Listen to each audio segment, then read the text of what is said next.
What happens when the people covering your team become the story? What if the narrative around Shedeur Sanders isn't about performance at all, but control? Cleveland fans aren't just questioning takes anymore, they're questioning credibility. And now, the entire conversation around this franchise just shifted. Long before hashtags started trending and timelines turned toxic, something subtle was building inside the Cleveland fanbase. It wasn't one headline, it wasn't one bad take, it was a pattern. At the center of it sat longtime Browns reporter Mary Kay Cabot, a veteran voice who has covered the Cleveland Browns for decades. With that longevity comes access, press conferences, private conversations, front office relationships, and in today's NFL media landscape, access is currency. But that's where the tension started.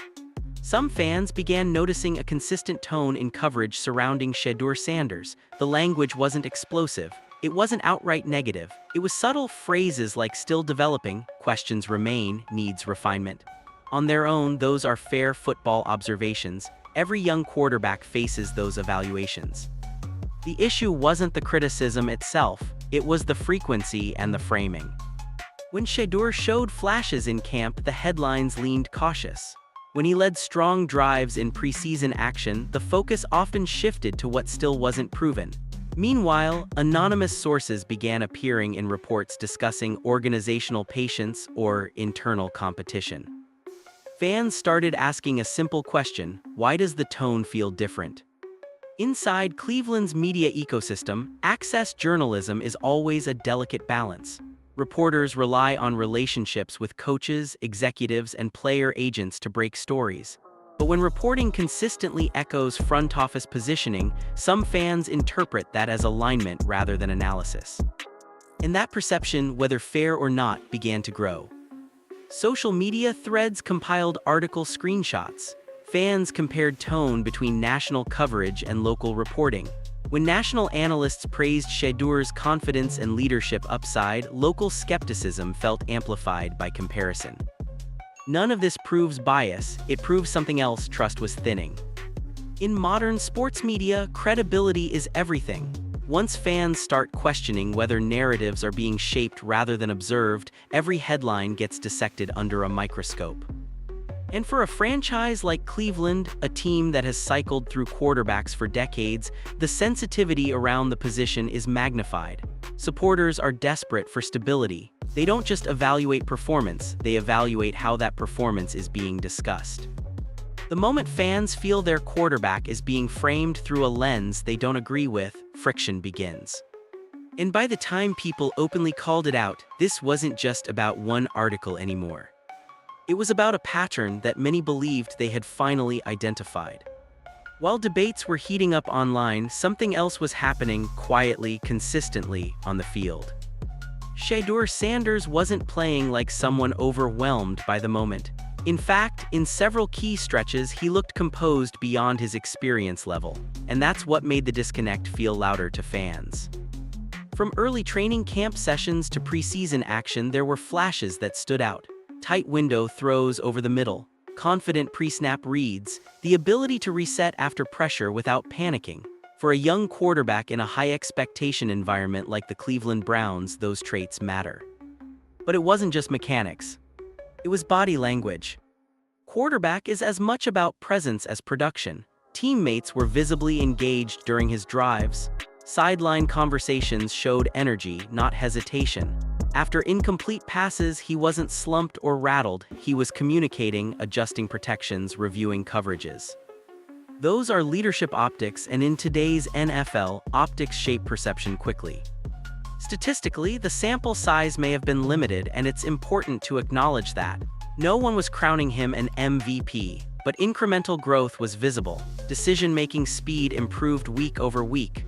Ball placement tightened in intermediate routes. His comfort within the playbook became more evident. Some analysts, particularly outside Cleveland, even pointed to his poise under pressure as a major developmental plus. They noted that young quarterbacks often struggle with anticipation throws early in their careers. Shedeur, at times, was already attempting them. Were there mistakes? Absolutely. Late reads, occasional forced throws, a few moments where experience clearly would have helped, but that's the reality of nearly every developing quarterback in the league. Growth isn't linear. And that's where the tension intensified for fans. If development was clearly happening, if confidence was visibly building, why did parts of the local narrative feel stuck in skepticism mode? Again, this isn't about denying criticism. Quarterbacks should be evaluated honestly. The question became whether the evaluation matched the trajectory. In Cleveland, patience has historically been short at the quarterback position. From past draft picks to free agent experiments, the leash has often felt tighter than in other markets. That history shapes how fans interpret present coverage. So when Shedeur displayed steady improvement while narratives stayed cautious, some supporters began feeling protective. Because to them, this wasn't just about stats. It was about momentum. And momentum, especially for a young quarterback, can be influenced by more than just performance. Just as the on-field flashes began building optimism, another narrative quietly entered the conversation: competition. Reports surfaced suggesting the Cleveland Browns could explore bringing in veteran insurance. Nothing concrete, nothing officially confirmed, but in the NFL, even a whisper can reshape perception overnight. Suddenly, names were floating. Speculation connected Cleveland to experienced quarterbacks who could push Shedeur Sanders in camp. Analysts debated whether a veteran presence would accelerate development or subtly signal doubt. Again, much of this was framed as possibility, not certainty, but fans didn't ignore the timing. Why introduce competition talk when a young quarterback is visibly progressing? From a front office standpoint, competition is standard practice. Depth charts evolve, injuries happen, insurance matters, general managers rarely put all leverage into one player too early. It's business. But quarterback competition narratives carry different weight than other positions. When you draft or invest in a young quarterback, the messaging around commitment matters. Public support can strengthen confidence. Repeated reminders of open battles can do the opposite. Fans began questioning whether the competition framing was strategic positioning. Was it leverage, a motivational tactic, or was it genuine hesitation internally? It's important to be clear. No confirmed internal statements explicitly said the organization doubted Shedeur. Much of this discussion lived in interpretation built from tone, phrasing, and historical context. And history is where Cleveland's quarterback anxiety enters the room. This franchise has cycled through starters for decades. Stability has been elusive. Because of that, supporters are hyper-aware of any sign that the team might pivot quickly again. Even responsible roster planning can feel like déjà vu. Add media reporting that emphasizes patience and alternatives, and a portion of the fanbase reads between the lines. In the NFL, narratives influence leverage in contract talks, locker room hierarchy, and public confidence. When competition becomes a headline, it doesn't just describe depth, it shapes perception. Some fans interpreted the smoke as normal off-season discourse, others saw it as groundwork being laid. And that divide intensified everything. Because once supporters start debating not just performance but organizational belief, the conversation stops being about football mechanics. It becomes about commitment. And in Cleveland, commitment at quarterback is the one thing everyone desperately wants to believe in. Up until this point, the frustration had been scattered: random replies, isolated quote tweets, frustrated callers on local radio. But then something changed. The criticism didn't just grow louder. It became organized. Supporters of Shedeur Sanders began compiling evidence: screenshots of headlines, archived tweets, side-by-side comparisons of tone between local and national coverage. Threads started appearing breaking down language choices line by line, questioning framing rather than facts. This wasn't emotional venting anymore, it looked coordinated. Hashtags started trending within Cleveland circles. Fan pages that typically posted highlight clips shifted toward media analysis. Instead of debating quarterback mechanics, timelines were now dissecting journalism. And for the Cleveland Browns fanbase, a group that has endured decades of instability, that shift felt significant. What made this different from normal sports outrage was the detail. Fans weren't just saying, "You're wrong." They were asking, "Why does this read this way?" Why emphasize uncertainty after a strong performance? Why spotlight anonymous skepticism but minimize visible growth? Why consistently frame development as doubt rather than progression? To be clear, criticism of media isn't new in sports, but the scale and structure of this reaction stood out. Some supporters even created timelines tracking when certain narratives appeared, particularly around the quarterback competition rumors. Others highlighted national analysts praising Shedeur's poise and compared that tone with local caution. Whether those comparisons were entirely fair is subjective, but perception was driving the momentum. And perception spreads fast. What added fuel was engagement. Observers noticed former players liking certain posts, podcast hosts referencing the online backlash. Even casual fans who normally stayed quiet began sharing their thoughts. It created the sense that something bigger was brewing beneath the surface. Importantly, there was no confirmed evidence of misconduct, deception, or coordinated bias. This remained a debate over framing and tone, not factual inaccuracy. But in today's digital landscape, tone can be just as powerful as content. For many Cleveland fans, this felt personal. Quarterback hope is fragile in a city that has cycled through so many. When supporters believe a young player represents stability, they become protective. And when they feel external narratives threaten that stability, they push back. What started as media criticism evolved into a broader conversation about trust. Trust between reporters and readers. Trust between the organization and its supporters. Trust that development would be allowed to unfold without premature doubt shaping public opinion. By this point, it was no longer just about one reporter or one article. It was about who controls the story. And in modern sports culture, fans no longer accept being passive consumers of that story. Up until now, this felt like a Cleveland issue, a local debate, a tension between segments of the fanbase and familiar voices covering the Cleveland Browns. But then the conversation crossed state lines. National NFL podcasts began referencing the online backlash. Debate segments started asking why there seemed to be such a sharp divide between how Shedeur Sanders was being discussed locally versus nationally. Analysts who had praised his poise and arm talent now found themselves indirectly stepping into a Cleveland media controversy. And that's when the stakes changed. Because once a narrative leaves the local bubble, it evolves. It stops being about fan frustration and starts becoming about organizational perception. National commentators didn't accuse anyone of wrongdoing, they didn't declare bias, but they did highlight the visible disconnect. On one side, steady developmental optimism. On the other, persistent caution framed around uncertainty and competition. That contrast became content. And in today's NFL ecosystem, perception spreads quickly. Social media clips amplify segments. Reaction channels build momentum. The story wasn't just "Is Shedeur ready?" anymore. It became, "Why does Cleveland feel divided about its quarterback?" For a franchise that has battled instability at the position for decades, that question carries weight. National attention brings scrutiny not just to players but to culture. When outside voices begin asking whether a team truly believes in its young quarterback, it subtly pressures decision makers. Even if internal confidence remains strong, the optics suddenly matter more. Front offices understand this dynamic.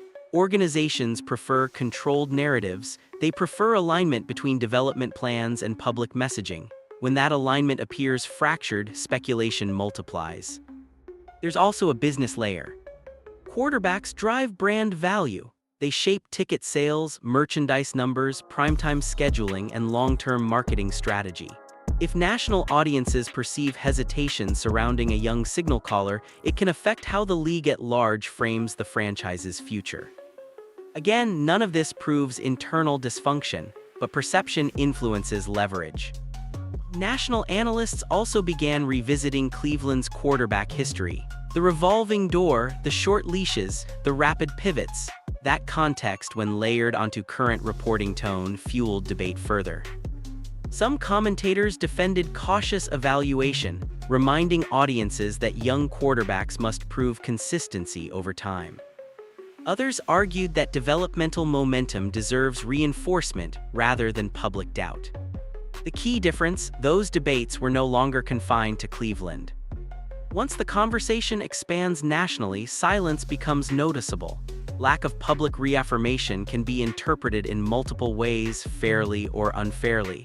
And in the NFL, where messaging is strategic, even what isn't said can carry meaning. For fans, national validation intensified their stance. Seeing outside analysts echo their observations felt like confirmation. For skeptics, it felt like overreaction gaining unnecessary spotlight. Either way, the temperature rose. Because when a quarterback controversy, even a subtle one, becomes national discourse, it stops being just about media tone. It becomes about franchise direction. And now, the Browns weren't just managing development. They were managing perception on a league-wide stage. When a quarterback debate reaches this level, it inevitably circles back to the people making the actual decisions. For the Cleveland Browns, that means the front office, led by General Manager Andrew Berry, and ownership evaluating the long-term direction of the franchise. Because beyond media narratives and fan reactions, roster building is ultimately a strategic calculation. Front offices don't think in weeks, they think in windows. If the organization truly views Shedeur Sanders as a long-term answer, every move must align with that projection. Coaching hires, offensive system continuity, veteran additions, contract structuring, public messaging, all of it either reinforces commitment or introduces ambiguity. And ambiguity at quarterback is expensive. Historically, Cleveland has struggled to establish stability at the position. From early draft investments to short-lived veteran experiments, the franchise has experienced repeated resets. That history doesn't dictate the present, but it absolutely shapes perception. Front offices are aware of that history. They know fans are sensitive to signs of hesitation. They know that public doubt can snowball into unnecessary pressure on a developing player. But they also operate within cold realities. Quarterback evaluation is ruthless. Progress must translate into sustainable production. Flashes are promising, but consistency determines long-term investment. From a management perspective, exploring competition or maintaining leverage isn't betrayal, it's due diligence. That's where the chess analogy becomes fitting. Every move has layers. Bringing in a veteran backup can be framed as mentorship or as insurance. Publicly emphasizing patience can signal smart development or quiet doubt. Allowing competition narratives to breathe can motivate or destabilize. The same action can be interpreted two completely different ways depending on context. For Andrew Berry and the Browns' leadership, the balancing act is delicate. They must protect the organization's leverage while also protecting the quarterback's confidence. They must plan for worst-case scenarios without signaling that they expect them. That's not easy in today's media environment. Unlike previous eras, internal evaluations don't stay internal for long. Reports surface, interpretations spread, social media accelerates speculation. What might have once been a quiet roster discussion can now evolve into a public debate within hours. And quarterback development is psychological as much as mechanical. Confidence matters, belief matters. When a young quarterback feels the organization is firmly behind him, it can accelerate growth. When signals feel mixed, even unintentionally, it can introduce doubt. That doesn't mean Cleveland lacks belief. There is no confirmed statement suggesting that, but perception management is now part of roster construction. There's also the financial layer. If Shedeur continues progressing, future contract conversations will eventually enter the picture. The earlier a franchise commits publicly, the stronger the message of stability, but the weaker the negotiation leverage. Wait too long and the player's market value can spike. Every scenario involves risk. This is why front offices rarely reveal their full hand. Strategic ambiguity can preserve flexibility, but in emotionally invested markets, flexibility can look like uncertainty. And uncertainty, especially at quarterback, triggers anxiety. The Browns now find themselves navigating more than development charts. They're navigating optics, expectations, history, and financial forecasting all at once. It's not simply about whether Shedeur is improving. It's about whether the organization is ready to align its long-term strategy fully behind him. Because in the NFL, half commitment at quarterback rarely works. And Cleveland knows that better than anyone.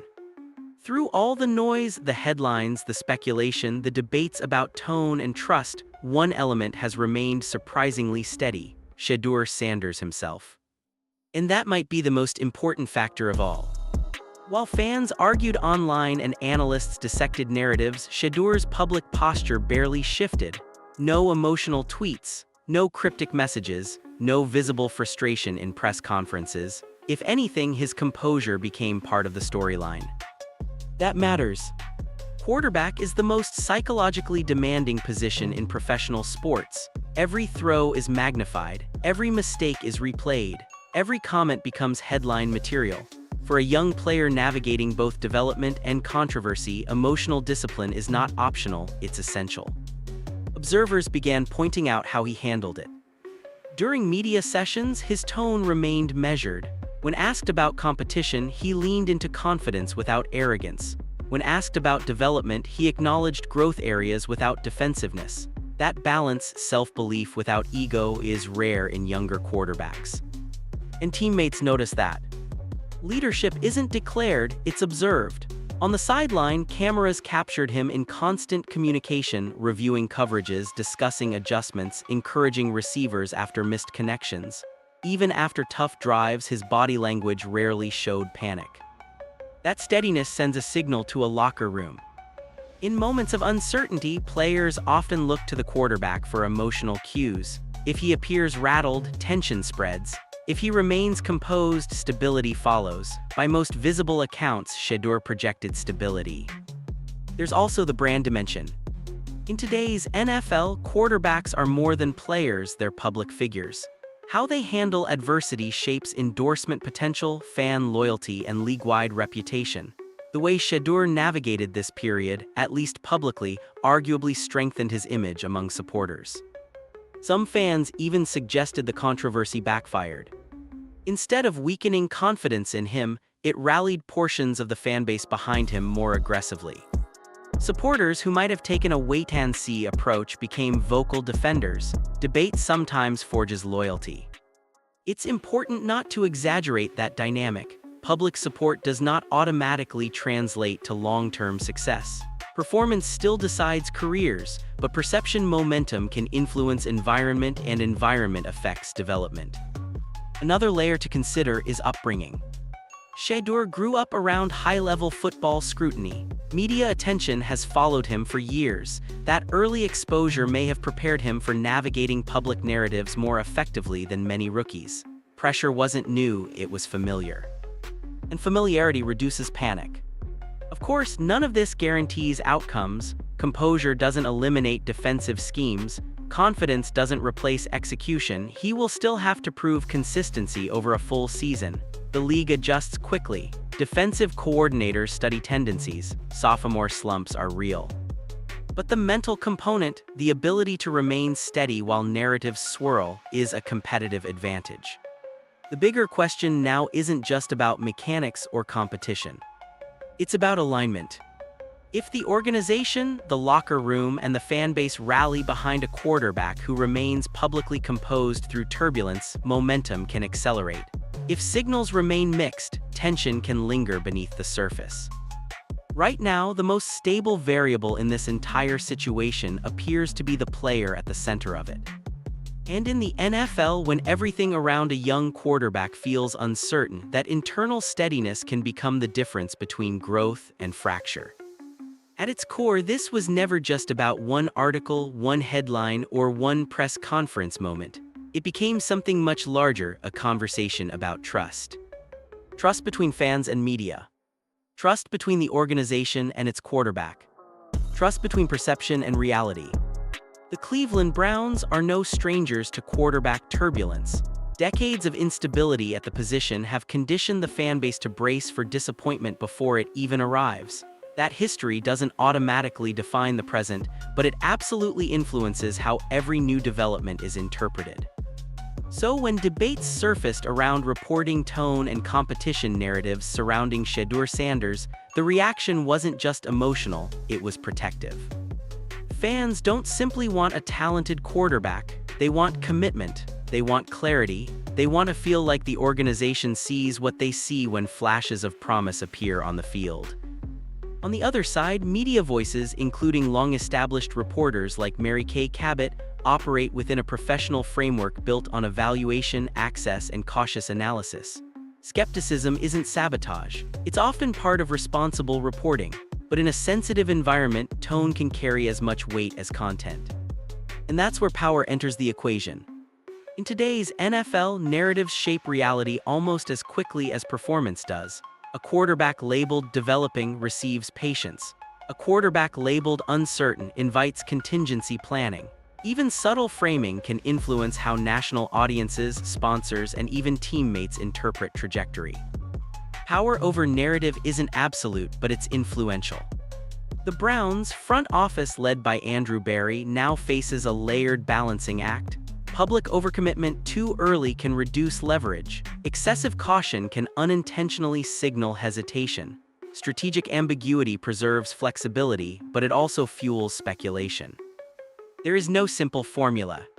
What comes next will likely be defined not by headlines, but by alignment. If Shedeur continues progressing, if the flashes translate into sustained production, the narrative tension may naturally fade. Performance is the ultimate equalizer in professional sports. Winning simplifies conversations. Consistency silences doubt.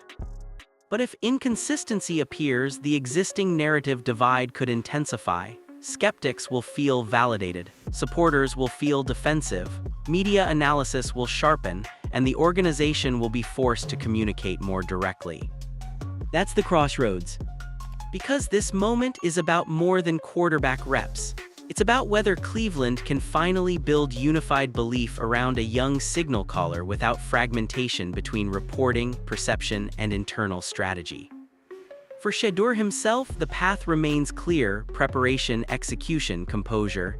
He cannot control headlines. He cannot control anonymous speculation. He can only control development and response. Thus far, his public demeanor suggests he understands that distinction. For fans, the challenge is patience, something this franchise has asked for repeatedly over the years. Patience without blind loyalty, optimism without denial of flaws, support without hostility. And for the media, the responsibility remains balance. Evaluate honestly, question thoughtfully, but recognize that in a market starved for quarterback stability, framing carries emotional weight. The NFL moves fast, narratives shift weekly. Today's controversy can become tomorrow's footnote if results align. But right now, Cleveland stands at an inflection point. Will the organization fully solidify its message around its young quarterback? Will performance erase doubt before doubt shapes decision-making? Will media and fan perception realign through clarity? Those answers won't arrive through debate alone. They'll arrive on Sundays.